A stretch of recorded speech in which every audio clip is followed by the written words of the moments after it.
माझे मूळ गाव कोकण, पण माझा जन्म शहरातील.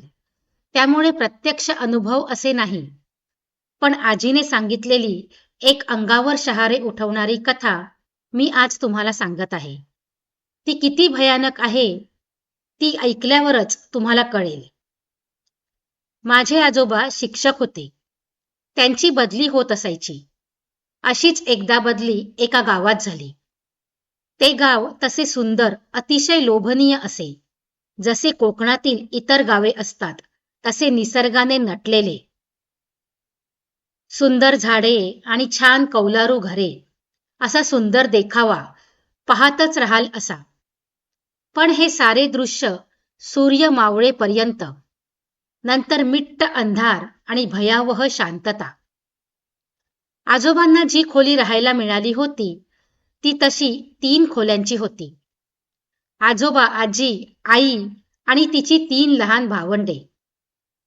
आई तेव्हा 9 वर्षांची होती आणि बाकी भावंडे 2 ते 3 वर्षांच्या अंतराची होती. त्या घराच्या आसपास कोणतेही घर नाही. एक पडके घर होते. त्यात बरेच वर्षांपूर्वी एक 12 लोकांचे कुटुंब राहत होते. काहीतरी आग लागली आणि सारे कुटुंब जळून राख झाले. शाळा ही घरापासून अर्ध्या तासाच्या अंतरावर होती. एक विहीर होती घरापासून काही अंतरावर. बाकी सारे सामसूम. रात्र झाली की घराबाहेर पडायला नको, एवढी भीती निर्माण करणारे वातावरण. आजोबांनी आल्यावर ते घर आणि त्या घराभोवती साफसफाई करून घेतलेली. त्यामुळे साप किंवा सरपटणारे प्राणी येणे शक्य नव्हते. आता येऊन त्यांना 10 दिवस झालेले. सारे काही सुरळीत चाललेले. अधूनमधून कसले तरी आवाज यायचे, कोणाच्या तरी ओरडण्याचे, रडण्याचे, लहान मुलांचे. पण ते भास असतील म्हणून आजी आजोबांनी सोडून दिले. त्या दिवशी ना अमावास्या होती ना पौर्णिमा होती. शाळेत अधिकारी आले होते वार्षिक तपासणी करायला. त्यामुळे त्यांच्या जेवणाची जबाबदारी आजोबांच्या कुटुंबावर आली. त्या काळात कोणी मोठा अधिकारी आला की मस्त चांगले चमचमीत जेवण असायचे. कोकण म्हटले की वडे, कोंबडा हा बेत आलाच. आजोबांनी मस्त गावठी कोंबडी आजीला आणून दिली. आजीने सर्व तयारी केली.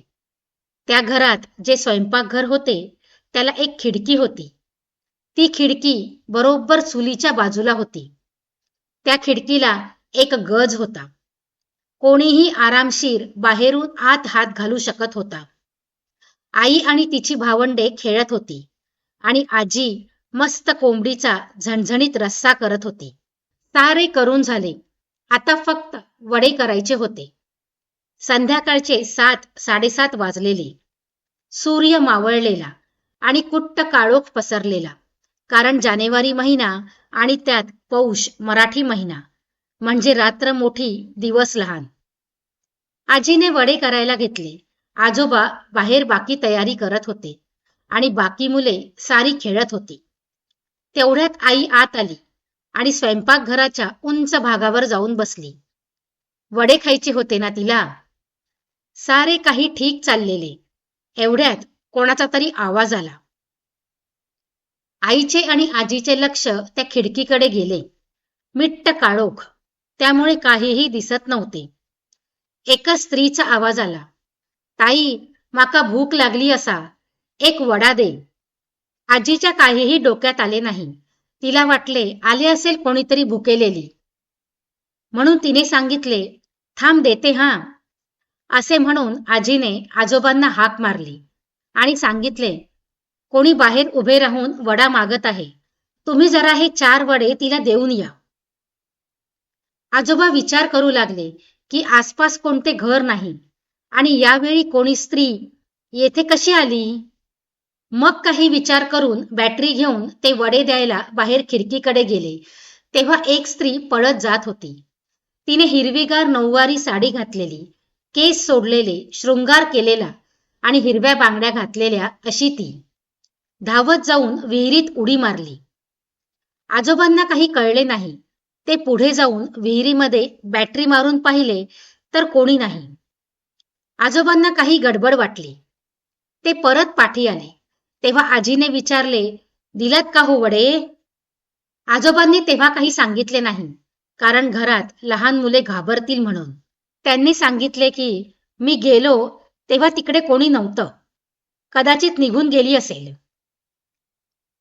आजोबांनी ती रात्र कोणालाही काहीही सांगितले नाही आणि जेवण लवकर शाळेत देऊन घरी आले आणि झोपले.